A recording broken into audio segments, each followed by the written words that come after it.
Promise I will stay sober. I will do the right thing. I promise.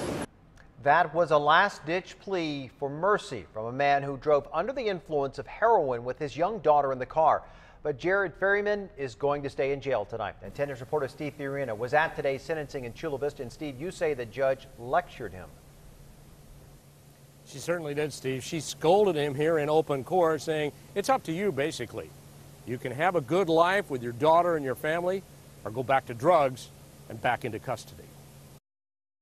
Jared Ferryman's conviction is based on heroin addiction. He has chosen drugs over his child, bottom line. Judge Ana Espana was sentencing Ferryman for his guilty plea to felony child abuse and driving under the influence. His 5-year-old daughter had been in the back seat. What you did that day was absolutely irresponsible and dangerous. You put your daughter at risk. You put members of the community at risk. And for what? Because you loved heroin so much.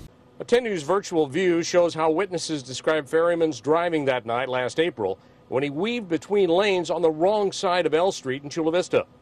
When stopped, officers reported finding a small bag of heroin like this in his pocket. On the body-worn camera footage by the officers is that Mr. Ferryman appeared to be very under the influence and that he appeared to be falling asleep as he was in a standing position performing the field sobriety test. Ferryman pleaded for a second chance, twice. Please, God, I beg, anything for my daughter. I love her so much. May I please have this one chance today? You made a choice of using drugs and then picking her up and driving her in a car in which you could have killed her. No, you're going to the Department of Corrections.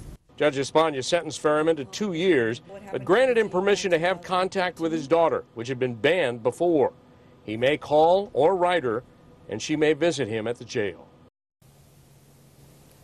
And she is being cared for by his father. He and several other family members were here to support him today. Live in Chula Vista, Steve Fiorina, 10 News.